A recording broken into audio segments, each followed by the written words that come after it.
বাংলাদেশে এবং বাংলাদেশের বাইরে পৃথিবীর বিভিন্ন প্রান্তে যেখান থেকে চ্যানেলে দেখছেন আপনাদের সকলকে সাদর আমন্ত্রণ তৃতীয় মাত্রা দেখবার জন্য। সাম্প্রতিক নানা বিষয় নিয়ে কথা বলবার জন্য আমার সঙ্গে স্টুডিওতে রয়েছেন বাংলাদেশ জাতীয়তাবাদী দল বিএনপি দলীয় সংসদ সদস্য এবং বাংলাদেশ সুপ্রিম কোর্ট বার অ্যাসোসিয়েশনের সাবেক সহসভাপতি অ্যাডভোকেট ফাহিমা নাসরিন মুন্নি, আর আমার ডানে রয়েছেন বাংলা দৈনিক বাংলাদেশ প্রতিদিনের নির্বাহী সম্পাদক মঞ্জুরুল ইসলাম। স্বাগত আপনাদের দুজনকে। ধন্যবাদ আপনাকে। সরকারের 4 মাসেরও বেশি সময় পার হলো, সংসদও চলছে। এই কমাসে যদি একটা হিসেব করতে বলি আত্মসমালোচনার সূত্রে এবং নিজেদের যদি দিক থেকে ইতিবাচক কিছু বলবার থাকে সেটা রাজনৈতিক, অর্থনৈতিক, কূটনৈতিক এবং সামাজিক, এই 4টে জায়গা যদি আমরা চিহ্নিত করি, কোন জায়গায় মানে সরকার এগিয়ে আছে সাফল্যের দিক থেকে, আর ব্যর্থতার কথা যদি বলি বা পিছিয়ে আছে জনপ্রত্যাশা অনুযায়ী, সেটা কোন খাত? না, আপনাকে ধন্যবাদ। সবচাইতে প্রথমে বলতে হয় যে এমন একটা সময়ে বিএনপি ক্ষমতায় এসছে যখন আপনার গণ অভ্যুত্থান পরবর্তী ইন্টারিম গভর্নমেন্টের যে টাইমটা 18 মাস, বেশ লম্বা সময় ইন্টারিমের জন্য।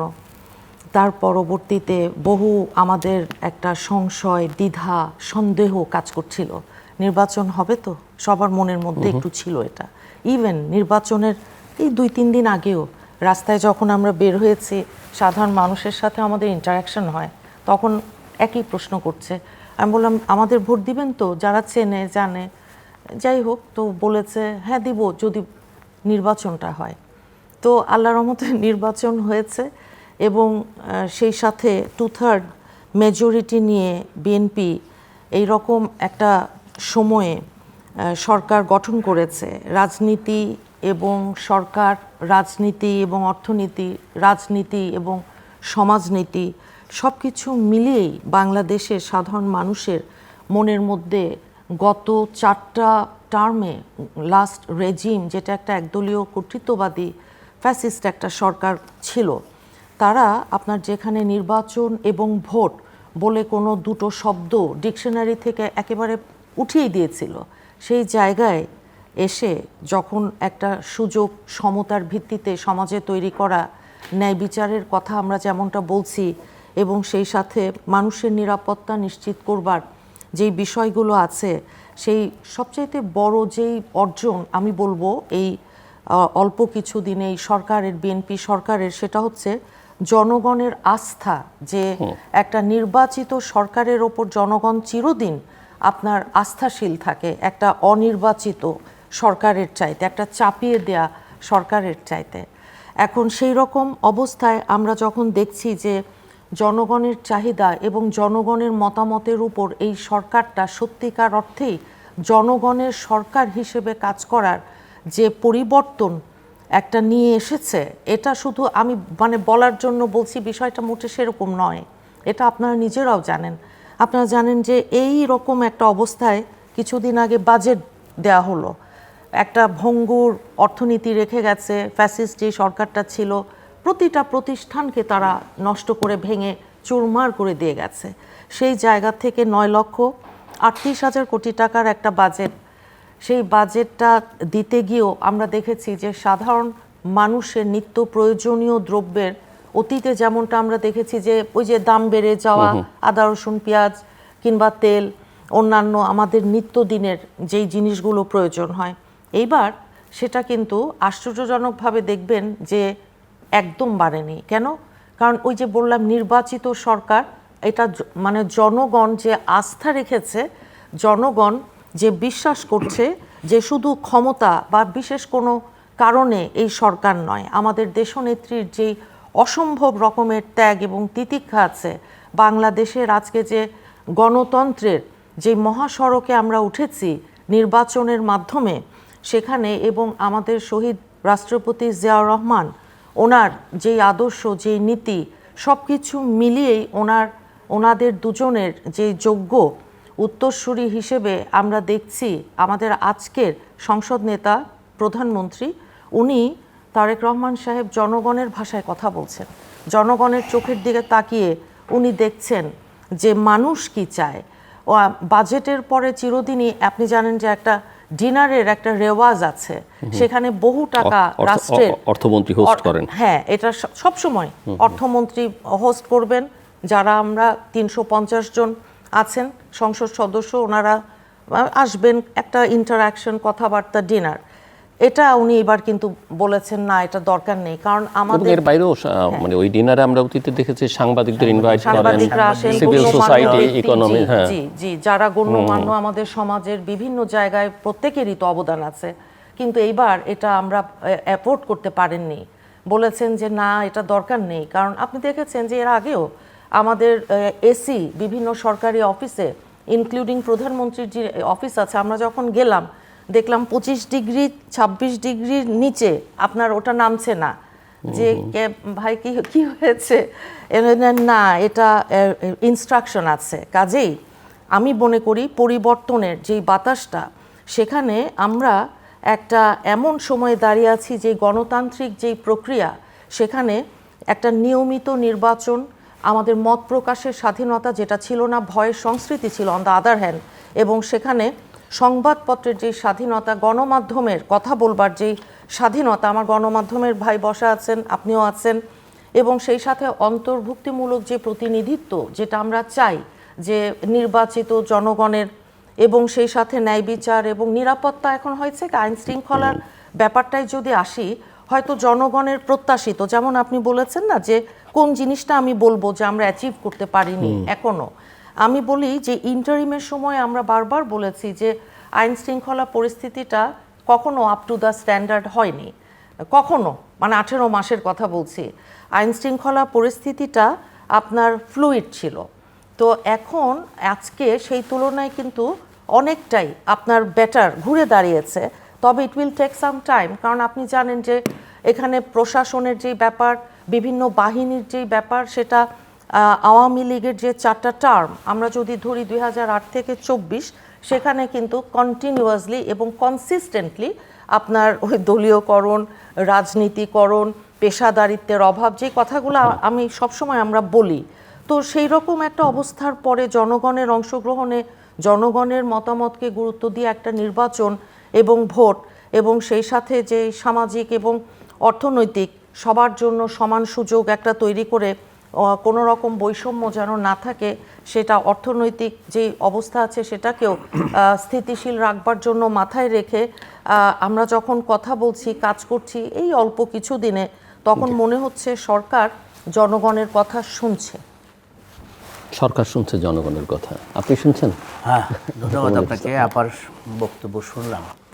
সরকারি দলের এমপি হিসেবে তিনি যথার্থই বলেছেন, এবং সরকারি দলের একজন সংসদ সদস্য এইভাবেই বলা উচিত, সরকারকে শতভাগ ডিফেন্ড করে। যেই 4টা-5টা বিষয় আপনি উল্লেখ করেছেন, রাজনৈতিক, সামাজিক, কূটনৈতিক, অর্থনৈতিক, 4টা আমি বলেছি যে কোন জায়গায়, সব জায়গায় তো সমানতালে এগিয়ে যাওয়া সম্ভব হয় না সব সময়, তো কোথায় এগিয়ে আছে এবং কোথায় পিছিয়ে আছে। রাজনৈতিক বিষয়টা যদি আমরা দেখি, আমাদের 17 বছরের রাজনীতি, পরবর্তীতে 18 মাসের রাজনীতি, 18 মাসের পরে এখন 5 মাসের রাজনীতি, আমরা যদি এই 3টা ভাগে ভাগ করি, 17 বছরের আসলে কোনো দেশের রাজনীতি ছিল না। 18 মাসের যে সময়টা ছিল ইন্টিরিয়াম গভর্নমেন্টের, এইখানেও কোনো রাজনীতি ছিল না। এই টোটাল সময়টা ছিল একটা ষড়যন্ত্রের অংশ। ষড়যন্ত্রটা যেভাবেই হোক, রাজনৈতিক দলকে জড়িয়ে এই ষড়যন্ত্রটা পাকানো হয়েছে। এই ষড়যন্ত্র আমরা বলতে পারি যে ষড়যন্ত্রের ফলে তো একটা রিজমের পরিবর্তন হয়েছে, ফ্যাসিস্টের পরিবর্তন হয়েছে। ফ্যাসিস্টের পরিবর্তনটা আমরা সবাই চেয়েছি, এই দেশের মুক্ত চিন্তার সাধারণ মানুষের যারা, তারা ফ্যাসিস্ট মুক্ত হইতে কিন্তু সবাই চেয়েছে। কিন্তু ইন্টিরিয়াম গভর্নমেন্ট এই 18 মাসে এই দেশে যে একটু অবস্থা তৈরি করেছে, সেই অবস্থার সুফল বলেন আর কুফল বলেন, দুইটাই কিন্তু এই গভর্নমেন্টের উপর চেপেছে। কুফল কি? এই দেশের মধ্যে এখন পর্যন্ত আইন শৃঙ্খলার যে অবনতি, মব কালচারের যে সৃষ্টি, অর্থনীতির যে ভঙ্গুর অবস্থা, কূটনীতির যে ভঙ্গুর অবস্থা, দেশের সকল সেক্টর যে নষ্ট করে দেওয়া, ব্যাংকিং খাত, আর্থিক খাত, সকল সেক্টর যে নষ্ট হয়ে গিয়েছিল 18 মাসের সময়ের মধ্যে, কোনো ডেভেলপমেন্ট হয় নাই, কোনো ব্যবসায়ী ব্যবসা করতে পারে না, এই ব্যবসায়ীদের ব্যাংক অ্যাকাউন্ট জব্দ করে রাখা হয়েছে। এই যে টোটাল অচল অবস্থা, এই টোটাল অচল অবস্থার এই ভার এই সরকারের উপর পড়েছে। এই বিশাল ভার, পাহাড় সমান ভার নিয়েই সরকারকে এখন আস্তে আস্তে আস্তে আস্তে সময় পার করে যেতে হচ্ছে। এইটার সুফলটা আমরা যদি এইভাবে দেখি যে অর্থনীতির এই ভার কাটানোর জন্য অনেক দিন পর তুলনামূলকভাবে একটা ভালো বাজেট এই গভর্নমেন্ট দিয়েছে। অনেক ক্ষেত্রে কৃচ্ছতা সাধনের কথা বলা হয়েছে, কিন্তু বাজেটের পরবর্তী সময়ে সবসময় আমরা দেখি কোনো না কোনো জিনিসের দাম বাড়ে, বিশেষ করে নিত্যপণ্যের দামটা বাড়ে, কিন্তু এইবার সেই নিত্যপণ্যের দামটা বাড়ে নাই। আমরা সামনে দেখব যে সরকারি কর্মকর্তাদের জন্য নতুন পে স্কেল ঘোষণা করা হচ্ছে। এইটাও কিন্তু একটা সাহসের ব্যাপার, এই সময় এসে পে স্কেল ঘোষণা করা। কিন্তু পে স্কেল যখনই কার্যকর হবে তখন কিন্তু দেশের মানুষের মধ্যে আবার মুদ্রাস্ফীতি বাড়বে এবং সাধারণ মানুষের মধ্যে একটি চাপ তৈরি হবে। সেটা গভর্নমেন্ট কীভাবে মোকাবেলা করবে সরকার হয়তো সেটা ভেবেছে। তবে অর্থনীতি, সকল সেক্টরের মধ্যে অর্থনীতি এবং আইন শৃঙ্খলা, এই দুইটা সেক্টর যতক্ষণ পর্যন্ত দেশে ঠিক না হবে ততদিন পর্যন্ত দেশের এই অন্য কোনো সেক্টরের ডেভেলপমেন্ট হবে না। কারণ অর্থনীতির সাথে অনেক কিছু জড়িত। এখন পর্যন্ত অনেক ব্যবসায়ী কিন্তু ঠিকমতো এখন এলসি করতে পারতেছে না, এখনও এলসির বিষয়টা স্বাভাবিক হচ্ছে না। 5টা ব্যাংকের গ্রাহকরা কি করবে না করবে সেটা এখনও সমাধান হচ্ছে না। বাংলাদেশ ব্যাংকের যে নির্দেশনা অনেক ব্যাংক সেটা এখনও মানতে পারছে না বা মানে না। তারপরে এই শেয়ার মার্কেট নিয়ে আজকে মাননীয় প্রধানমন্ত্রী বলেছেন যে শেয়ার মার্কেট যারা কেলেঙ্কারি করেছে, যারা করেছে তাদের বিচার হবে, দৃশ্যমান বিচার হইতে হবে, শুধু কথার মধ্যে থাকলে হবে না, দৃশ্যমান বিচার হইতে হবে। সংসদে দাঁড়িয়ে প্রধানমন্ত্রী যেটা বলেন, দিস ইজ দ্য রেকর্ড, কিন্তু এই রেকর্ডের মধ্যে যদি শেয়ার বাজারের কেলেঙ্কারির বিচার হয় তখন কিন্তু দেশের অর্থনীতিতে শেয়ার বাজারটা ঘুরে দাঁড়াবে। শেয়ার বাজারে কাদের বিনিয়োগ? যাদের স্বল্প আয়ের মানুষের, নিম্ন আয়ের মানুষের, অথবা বিভিন্ন পুঁজি, ছোট পুঁজির মানুষের কিন্তু শেয়ার বাজারে বিনিয়োগ। আর শেয়ার বাজারে যারা ডাকাতি করে তারা হিউজ পরিমাণ ভলিউম এখানে ইনভলভ করে ডাকাতি করে নিয়ে যায়, ক্ষতিগ্রস্ত হয় সাধারণ মানুষের। আমরা যদি সামাজিক অবস্থার দিকে তাকাই, সামাজিক অবস্থায় এখন পর্যন্ত সামাজিক যে অবক্ষয়টা তৈরি হয়েছিল সেই অবক্ষয়টা কিন্তু এখনও দূর হয় নাই। এখনও আমরা দেখি, কয়েকদিন আগেও দেখলাম যে 9ম শ্রেণীর একজন শিক্ষার্থীকে তার শিক্ষক, তার শিক্ষিকা শাসন করার কারণে সেই 9ম শ্রেণীর শিক্ষার্থী ওই শিক্ষিকাকে শারীরিকভাবে অপদস্থ করেছে। এই যে ছাত্র দ্বারা শিক্ষক অপমানিত হওয়া, অপদস্থ হওয়া, নিগৃহীত হওয়া, এই কালচারটা কিন্তু শুরু হয়েছে ইন্টেরিয়ামের 18 মাস সময়ের মধ্যে। এর আগে এরকম এক্সাম্পল খুব কমই পাওয়া গেছে। এই সামাজিক অবক্ষয়টা কিন্তু আমরা দূর করতে পারি নাই।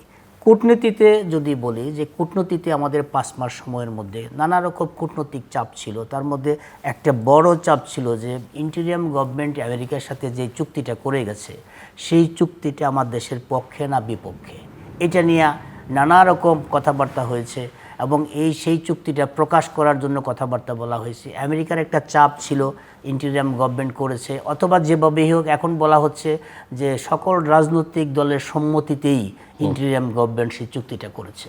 তো রাজনৈতিক দলের সম্মতিতে যদি হয়ে থাকে তখন সেটা সার্বজনীনভাবে হওয়া উচিত ছিল। আমরা জানি না এখন পর্যন্ত চুক্তিতে কী আছে।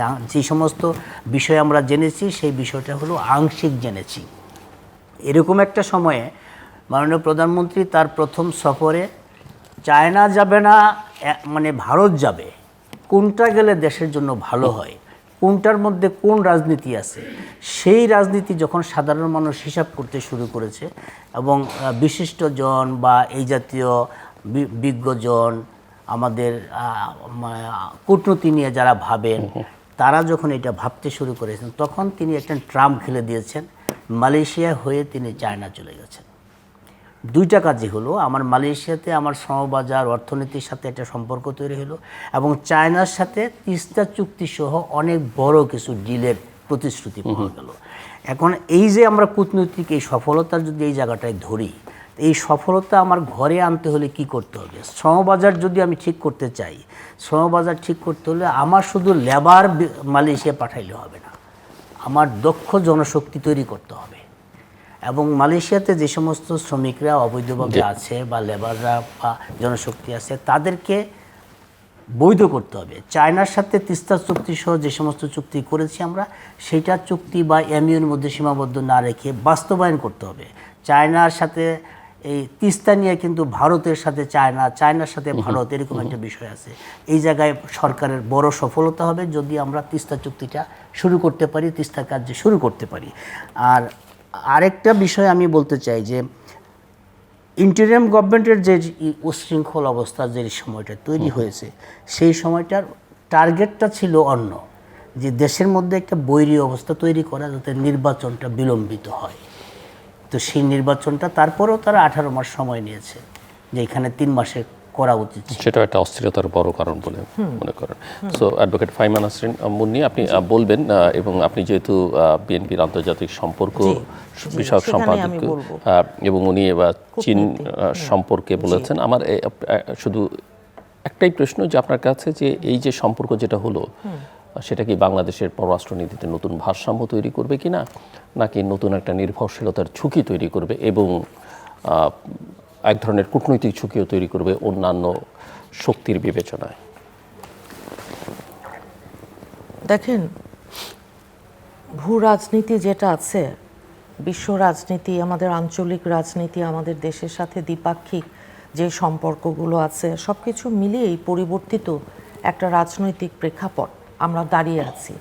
গণ অভ্যুত্থানের আগে একরকম, ভারতের সাথে যেমন আওয়ামী লীগের একটা সম্পর্ক ছিল, অসম্ভব আপনার খুব ক্লোজ ছিল তারা আর কি, স্বামী স্ত্রী রক্তের। তো সেটা যেমন আমাদেরকে বদার করেছে বাংলাদেশের মানুষ হিসেবে, যে বাংলাদেশের মানুষের স্বাধীনতা, সার্বভৌমত্ব, আত্মমর্যাদা, এটা যেহেতু তারা রাখতে পারেনি, যেই কারণে সব কিছু মিলিয়ে দেখেন যে ভারত আমাদের সবচাইতে বড় প্রতিবেশী, কিন্তু সেখানে আস্থার একটা ফাটল তৈরি হয়েছিল, কারণ তারা একটা দলের সাথে সম্পর্ক করেছিল, বাংলাদেশের মানুষের সাথে করেনি। আর 5ই আগস্টের গণ অভ্যুত্থানের পর যখন শেখ হাসিনা এবং তার সরকারের বহু নেতাকর্মী তারা আপনার পালিয়ে চলে গেল, সেখানে গণহত্যার মতন আপনার অপরাধ, মানবতা বিরোধী গুমের মতো যেই অপরাধ, শত শত হাজার হাজার আমাদের ছাত্র জনতার রক্তের উপর, তো সেখানে অবস্থান করাতে সেখানেও একটা ব্যালেন্স, চেক অ্যান্ড ব্যালেন্স, সেটার একটু ভারসাম্যে সমস্যা দেখতে পাই আমরা। আর তার পাশাপাশি আঞ্চলিক কূটনীতি যদি আমরা বলি এবং দীর্ঘমেয়াদী ভূ রাজনৈতিক যেই আমাদের স্বার্থগুলো আছে, সেগুলোকে সামনে রেখে আজকে আমাদের মাননীয় প্রধানমন্ত্রী উনি যখন মালয়েশিয়া এবং চীন সফর করেছেন, সেটা অত্যন্ত যুগান্তকারী একটা মাইল ফলক বলে আমরা আসলে কিন্তু মনে করি। কারণ মাননীয় প্রধানমন্ত্রী ওনার যে চীন সফর, তার সাথে তিস্তা মহাপরিকল্পনার মতন যেই বিষয়টা জড়িয়ে আছে, সেটা কিন্তু অত্যন্ত জরুরি এবং কৌশলগতভাবে গুরুত্বপূর্ণ। চীন সফরকে আপনার এই কারণেই আমরা মনে করি যে দুটো বন্ধু ভাবাপন্ন দেশের দ্বিপাক্ষিক আলোচনাই কেবল এটা ছিল সেটা না, এটা বাংলাদেশের অর্থনৈতিক সার্বভৌমত্ব বলুন এবং সেই সাথে টেকসই একটা উন্নয়নের যে নতুন একটা দিগন্ত, সেটাও কিন্তু উন্মোচন করেছে।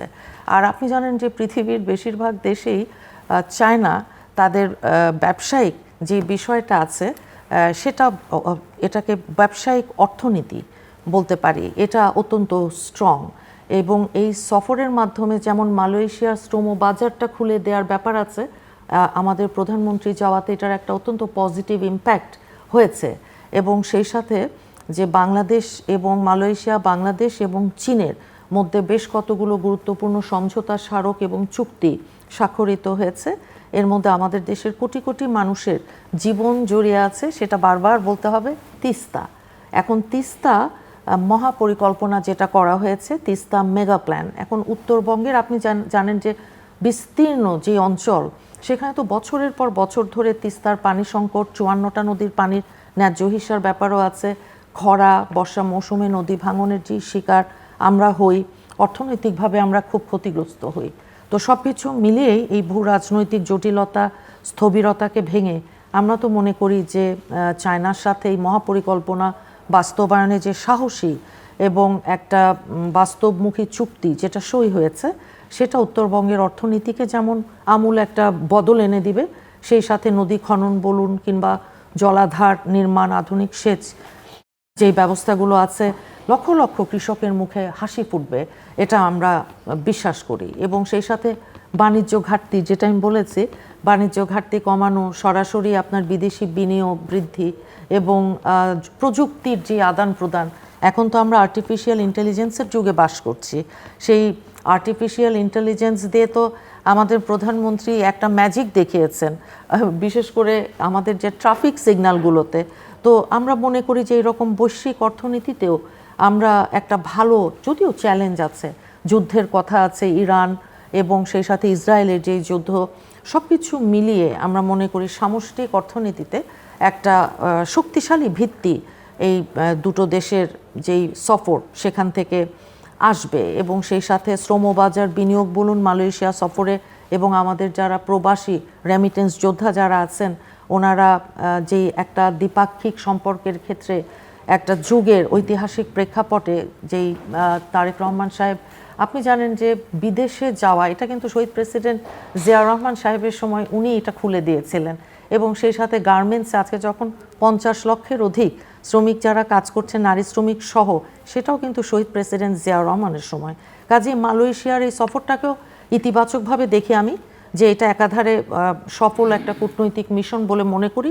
অন্যদিকে আমাদের যারা রেমিটেন্স যোদ্ধা এবং ব্যবসায়ী আছেন, তাদেরকেও আমরা মনে করি যে তারা বিদেশে অনেক সময় চরম হয়রানির শিকার হন, শোষণের শিকার হন, সেটা নিয়ে যেন কোনো সিন্ডিকেট বিদেশে যাওয়ার ক্ষেত্রে যে কাজগুলো করে, ওই দেয়ালটা ভেঙে দেওয়ার ব্যাপার আছে। কারণ এখন আমরা যেই জায়গায় বিএনপি সরকার দাঁড়িয়ে আছে, সেখানে আপনার অনৈতিকতা, অন্যায়, এগুলাকে আমরা অতীতের মতন ওই যেই কাজটা করে গেছে ফ্যাসিস্ট, আমরা সেটাকে প্রশ্রয় দিব বলে এটা আমরা মনে করি না।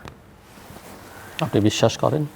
আমি অথবা 4 মাস বলে হয়তো এখনো পর্যন্ত এই জায়গাটায় গভর্নমেন্টকে তো ছাড় দিতে হবে, কারণ একটা গভর্নমেন্ট।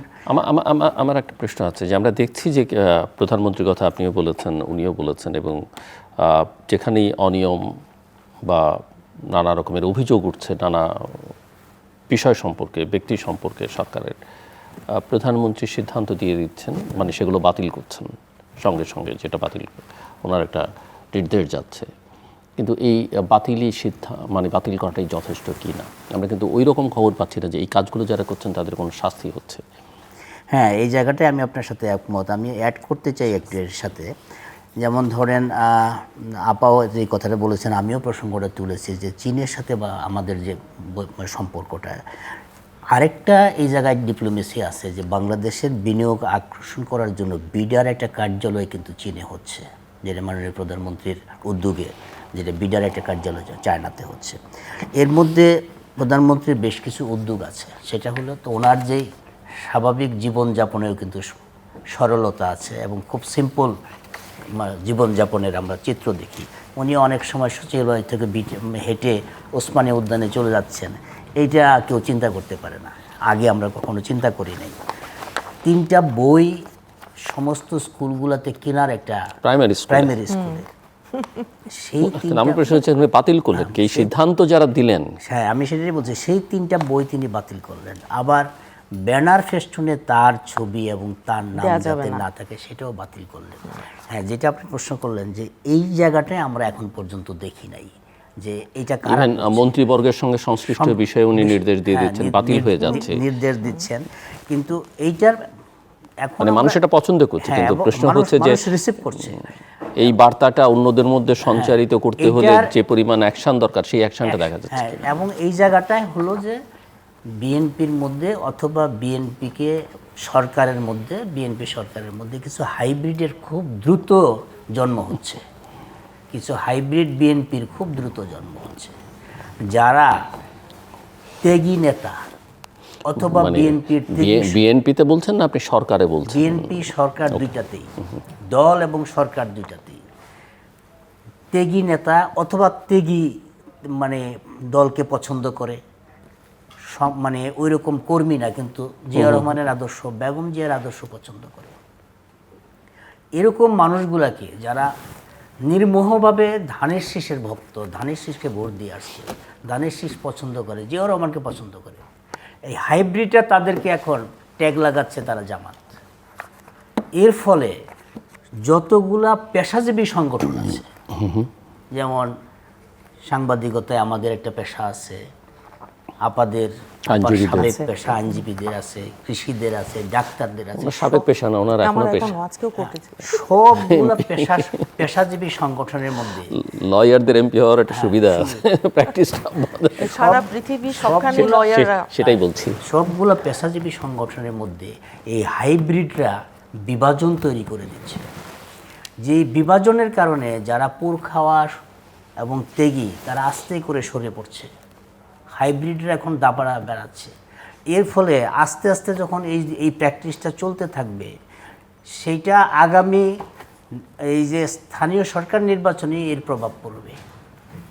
অক্টোবর থেকে শুরু হচ্ছে এই স্থানীয় সরকার নির্বাচনের উপরেই হাইব্রিডদের অত্যাচারে ধানের শীষের ভোট যে সরে যায়, ধানের শীষকে পছন্দ করে, জিয়াউর রহমানকে পছন্দ করে, খালেদা জিয়াকে পছন্দ করে, তাদের উত্তরসূরি তারেক রহমানকে পছন্দ করে, এরকম লোক যে আস্তে আস্তে সরে যাচ্ছে, এটা আগামী এই স্থানীয় সরকার নির্বাচনে বিএনপি টের পাবে।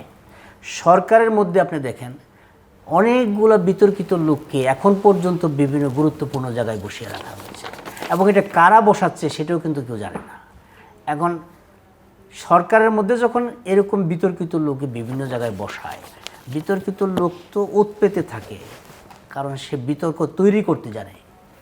এই যে সিদ্ধান্তগুলো সরকার এখন পর্যন্ত বাতিল করলো, সবগুলো তো এই সমস্ত লোকই তৈরি করেছে।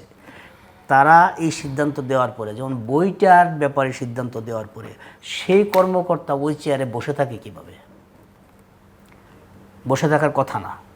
সকল জায়গায় কিন্তু এই জিনিসটা তৈরি হয়ে গেছে, শুরু হয়ে গেছে। তো সেই জায়গাটায় যদি এখন পর্যন্ত সরকারকে যদি অথবা ওই কর্মকর্তাকে ঊর্ধ্বতন নির্দেশ দিলেন, সেটা যাচাই করা হলো না কেন? কোন কর্মকর্তা যাচাই সিদ্ধান্ত দিলেন? এই কর্মকর্তা তো সিদ্ধান্ত দিলেই তো এখন যতগুলো এই ফাইলে যারা যারা সাইন করেছে, নিচে থেকে শুরু করে উপর পর্যন্ত সবার ব্যাপারে তো ব্যবস্থা নেওয়া উচিত ছিল। আমরা দেখেছি যে গত 17 বছরে শেখ ফ্যামিলির প্রত্যেকটা মানুষকে কেন্দ্র করে যে পরিমাণ বই লেখা হয়েছে, আগামী 100 বছর ততগুলো বই লেখা হবে না।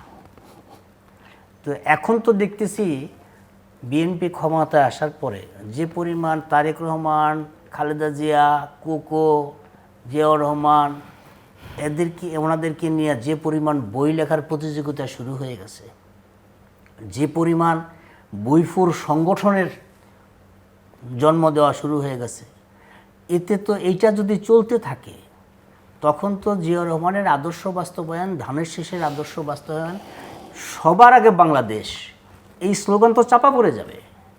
তখন হল সবার আগে যার যার মতলব, সবার আগে যার যার স্বার্থ, সবার আগে। এটা কি আপনি শাসনের দুর্বলতা হিসেবে চিহ্নিত করছেন? আমি মনে করি রাজনৈতিক দল হিসাবে বিএনপির সাংগঠনিক দুর্বলতা। একটা সংগঠন বিএনপির নামে, তারেক রহমানের নামে, জিয়াউর রহমানের নামে, খালেদা জিয়ার নামে যখন একটা সংগঠন, নতুন একটা সংগঠনের জন্ম হবে, সেই সংগঠন কারা জন্ম দিচ্ছে এটা তো বিএনপির দল থেকে খবর নেওয়া দরকার, যে কারাই এরা, এদের পিছনে কারা আছে। এর মধ্যে কোনো আওয়ামী লীগের লোক, সংগঠন দরকার আছে কিনা সেটাও একটা বিষয়, আওয়ামী লীগের লোক ঢুকে পড়ছে কিনা, অথবা যাদের নেতৃত্বে এটা হচ্ছে তাদের সামাজিক ভ্যালু কতটুকু, তারা এক জায়গায় গিয়ে এই সংগঠনের পরিচয় দিলে বিএনপির সম্মান বাড়বে না কমবে, বিএনপির লাভ হবে না ক্ষতি হবে, পড়বে কিনা, এবং এই সংগঠনের ব্যানার, এই সংগঠনকে ইউজ করে ব্যক্তি স্বার্থ বা গোষ্ঠী স্বার্থ নাকি দলের স্বার্থ নাকি দেশের স্বার্থ, সবার আগে বাংলাদেশ নাকি সবার আগে আমার স্বার্থ, কোনটা, এটা বিবেচনা করা দরকার এবং খোঁজখবর নেওয়া দরকার। না, বাংলাদেশের রাজনীতিতে হাইব্রিড এই শব্দটা আমরা কিন্তু গত 17 বছরও আমরা এটার সাথে, কিংবা তারও আগে আমরা যদি যাই, কম বেশি সবাই আমরা এটা পরিচিত। এখন অনুপ্রবেশকারী না হাইব্রিড, হ্যাঁ, কোন শব্দটা আমরা ব্যবহার করব? সুবিধাজনক সময়ে দেখবেন যে প্রত্যেকটা দলেই, প্রত্যেকটা পরিস্থিতিতেই কিছু মানুষ তারা কিন্তু ওই ক্ষমতার কাছাকাছি ঘোরাফেরা করেন আর কি। তো এই ধরনের একটা অবস্থায় আমরা পট পরিবর্তন হয়েছে রাজনৈতিক, কিন্তু আমাদের ত্যাগী নেতা যারা 50 থেকে 60 লক্ষ তো আমাদের নেতাকর্মীদের বিরুদ্ধে আমরা সহ মামলাই ছিল, এক একজনের বিরুদ্ধে 400-500, এমনকি আমাদের দেশনেত্রীর বিরুদ্ধে। কাজেই বিগত 17 বছর ধরে আমি বলবো আমাদের তৃণমূল বিএনপি আমাদেরকে বাঁচিয়ে রেখেছিল, যখন একেবারে সরকারের রক্তচক্ষুকে আমরা চ্যালেঞ্জ করে সভা ঢাকার বাইরে কিংবা ঢাকায় 28শে অক্টোবরের এই সভা, যেখানে শত শত সাউন্ড গ্রেনেড নিক্ষেপ করা, গুলি করে হত্যা করা, আমাদেরকে বাস ট্রাক সব বন্ধ করে দেয়া, নৌকা লঞ্চ কিছুই চলবে না, আমাদেরকে বাঁচিয়ে রেখেছিল তৃণমূলের বিএনপির লক্ষ লক্ষ নেতাকর্মী। কাজেই এই রকম হামলা প্রতিকূলতার শিকার হয়ে যখন আমাদের নেতাকর্মীরা অকাতরে জীবন দিয়ে গেছেন, সেই জায়গায় আজকে হাইব্রিড কিংবা সুবিধাভোগী যাদের কথা আমরা বলছি, তারা এসে দলের নাম ব্যবহার করে দলের সুযোগ সুবিধা ওনারা নেবেন, আর আমাদের আসল নেতা, আমাদের আসল কর্মী তাদেরকে কোণঠাসা করবেন, যারা জীবন দিয়ে বারবার প্রমাণ করেছে গত 17 বছরে যে তারা এই দলটাকে খুব ভালোবাসে।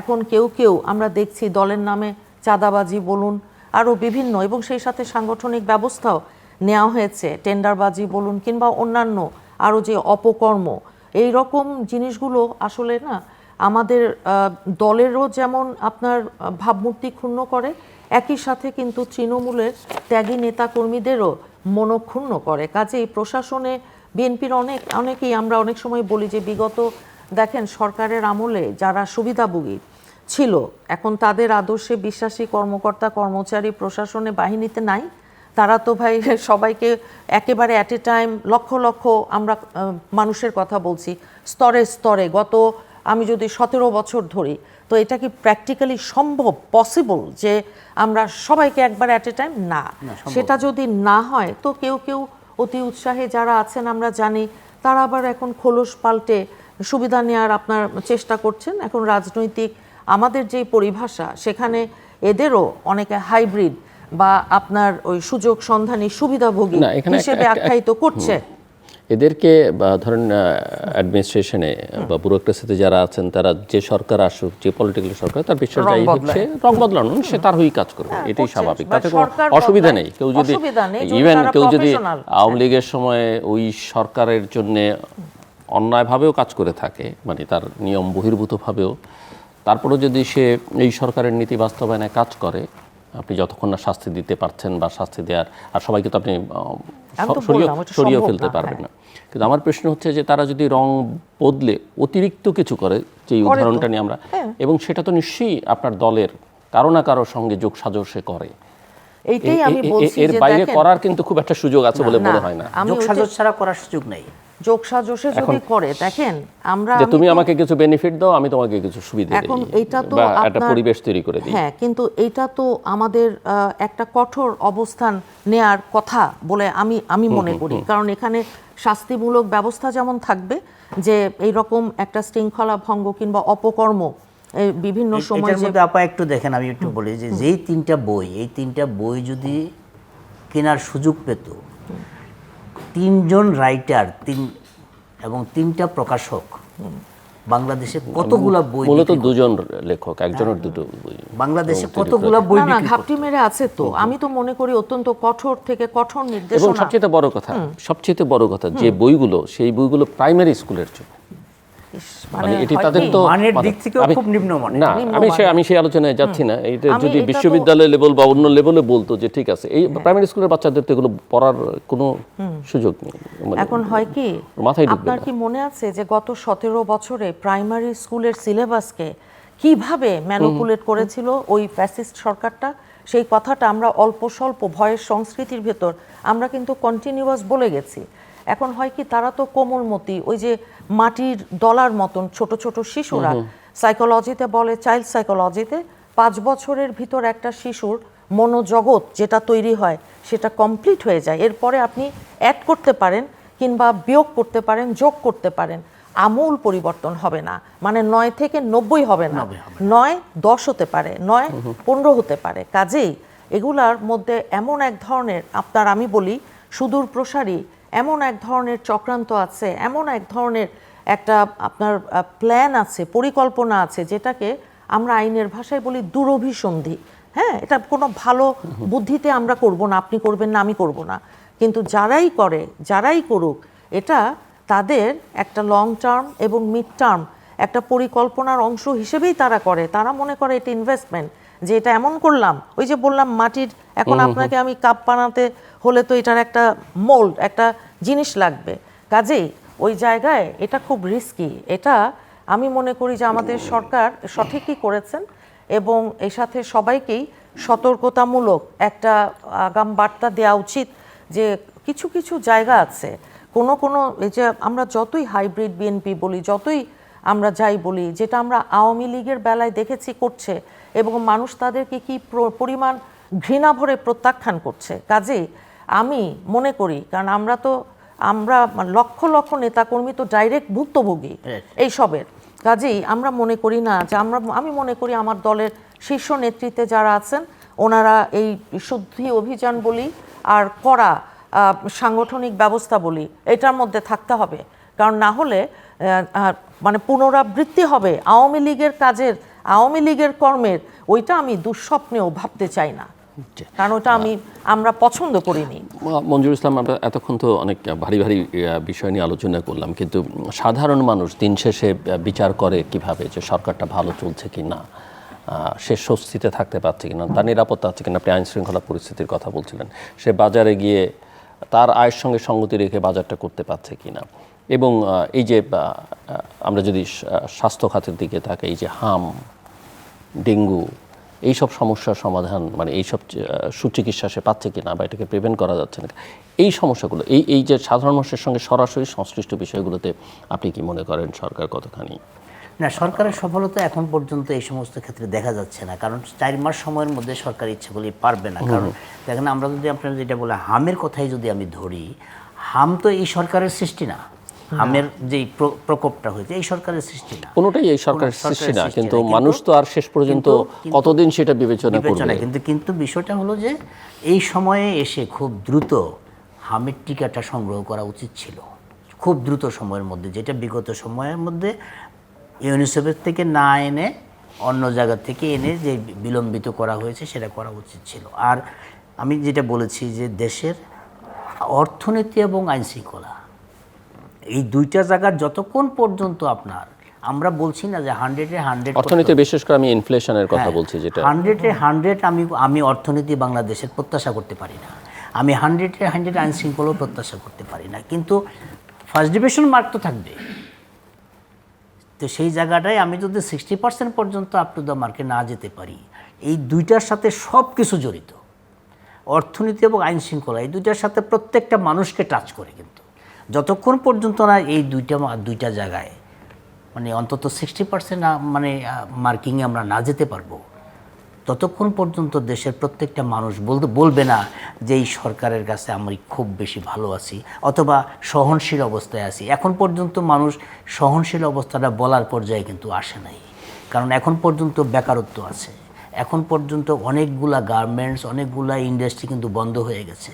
আমরা আমাদের ইন্টেরিয়াম গভর্নমেন্টের সৃষ্টি হয়েছে কি জন্য? সরকার তো আবার বন্ধ হয়ে যাওয়া কলকারখানা চালুর বন্ধ হয়ে যাওয়া কলকারখানা চালু করার চেয়ে যেই কলকারখানাগুলো রুগ্ন হয়ে যাচ্ছে সেগুলোকে তাদেরকে সামনে আনা প্রায়োরিটি, মানে মৃতকে জীবন্ত করার চেয়ে জীবিত করার চেয়ে হওয়া উচিত। আপনি একটা মেশিন, এটাকে নতুন করে স্টার্ট দিবেন, তারপরে এটাকে তেল মালিশ করবেন, নতুন করে স্টার্ট দিবেন, ওইটা আপনার প্রায়োরিটি, নাকি যেটা মেশিনটা বন্ধ হয়ে যাচ্ছে সেই মেশিনটাতে তেল দিয়ে ইলেকট্রিসিটি দিয়ে দ্রুত চালানো উচিত, কোনটা প্রায়োরিটি সেটা আপনার চিন্তা করতে হবে।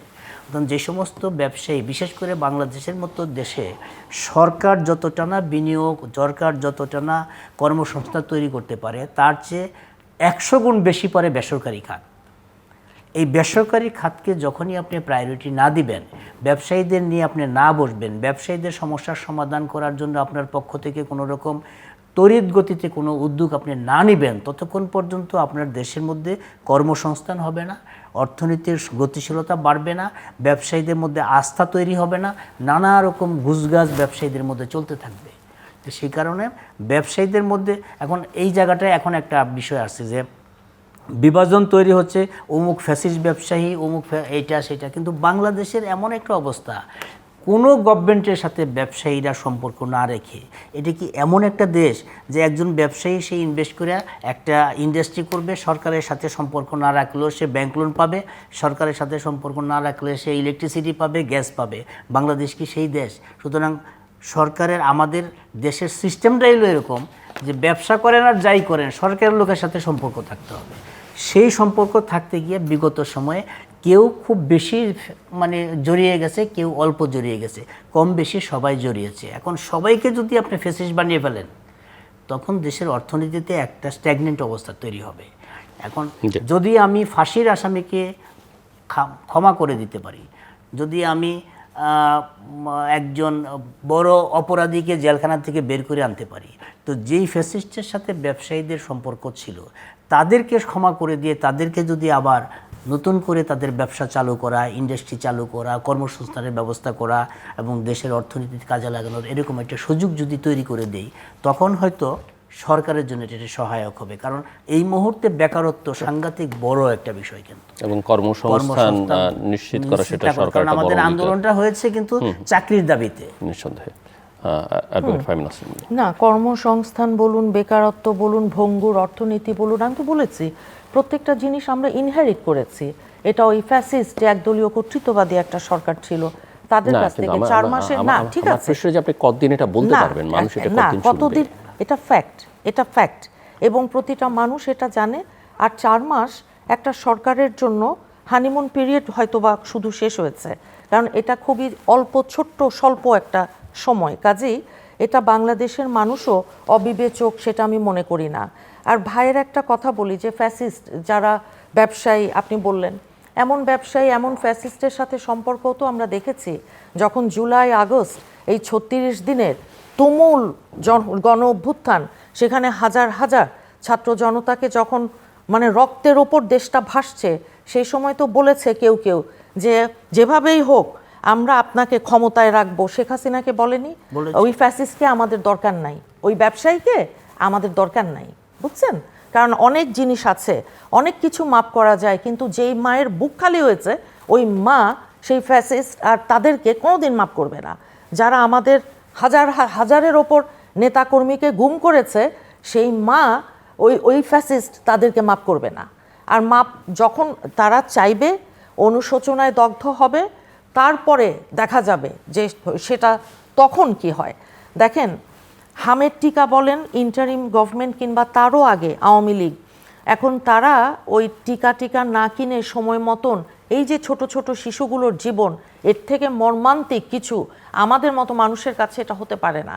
আমাদের সরকার আসবার পরে বর্তমানে যিনি স্বাস্থ্যমন্ত্রী আছেন, উনি প্রাণপণ চেষ্টা করেছেন এবং অনেকটাই উনি কন্ট্রোলে এনেছেন।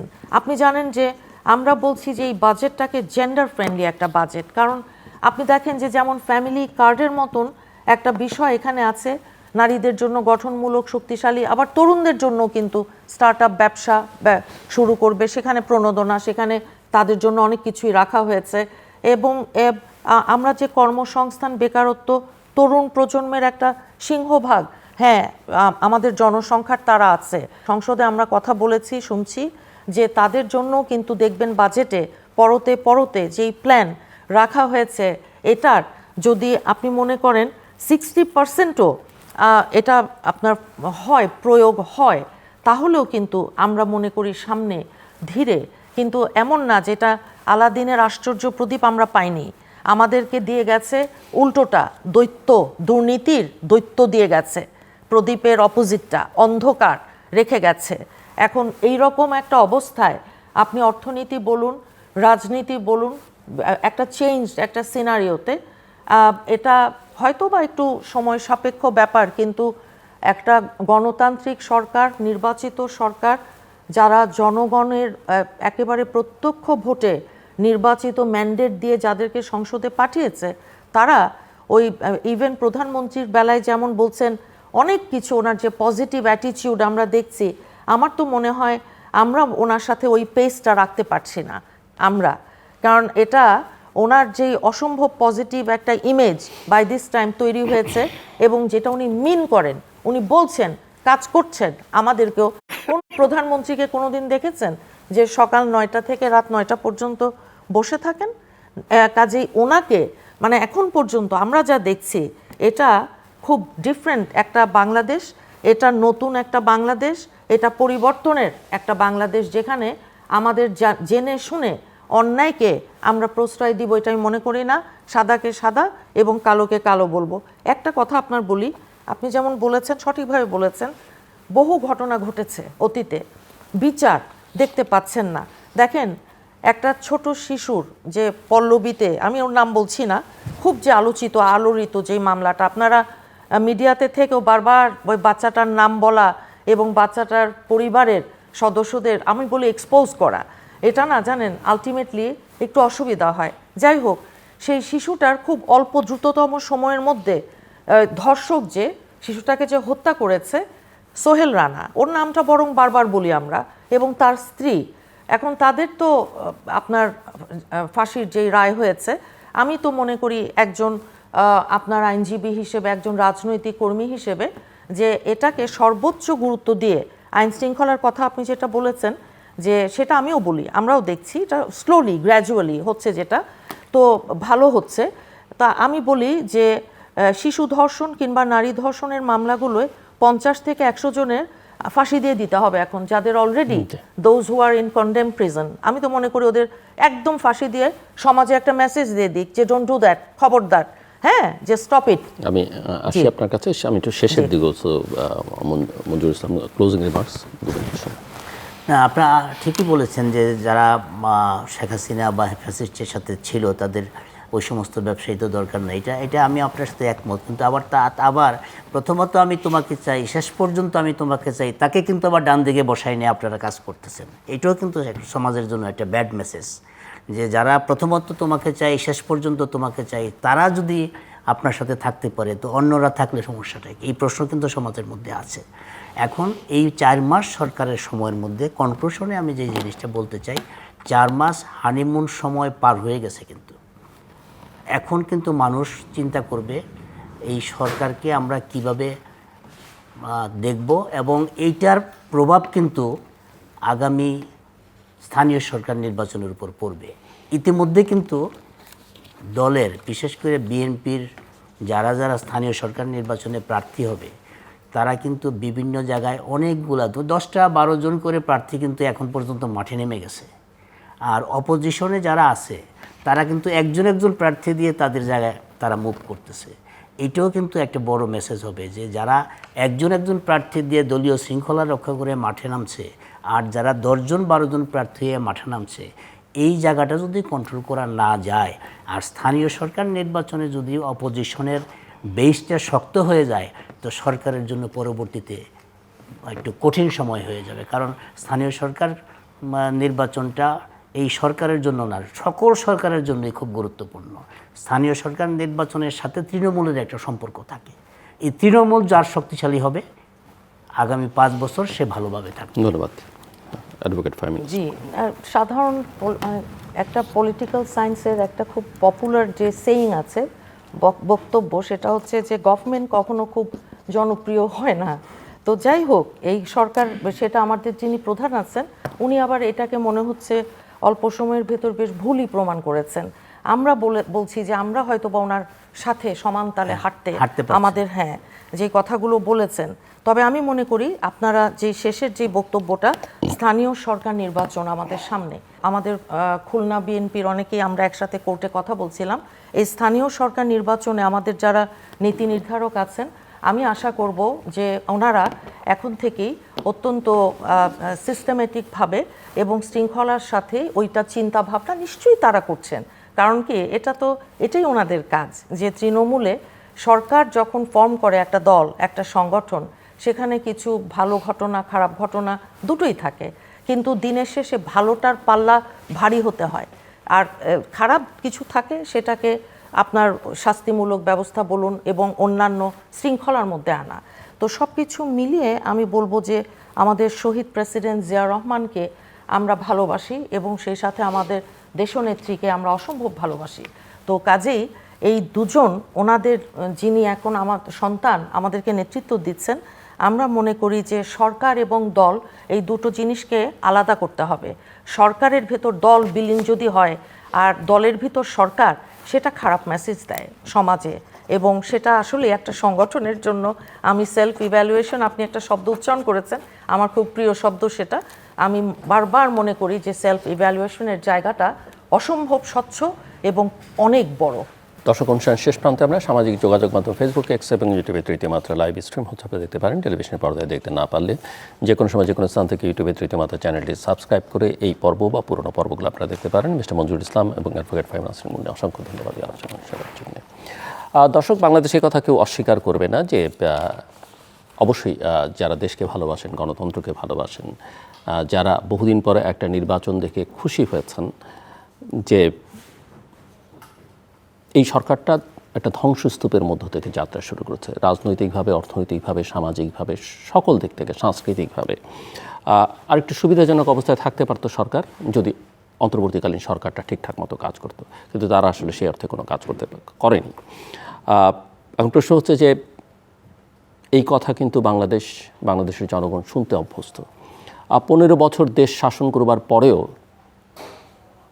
আগের সরকার বলেছে, মানে শেখ হাসিনার সরকার, যে এগুলো বিএনপি জামাতের রেখে যাওয়া এই ধুলো ময়লা পরিষ্কার তারা করতে অনেক সময় লাগছে। কোনো ঘটনা ঘটলেই তারা বলতেন এটা একটা স্যাবোটেজ। এবং এই সরকার হয়তো সেটা কিছুদিন পর্যন্ত বলতে পারবে, কিন্তু মানুষ আসলে শেষ পর্যন্ত এটাকে গ্রহণ করতে চাইবে না।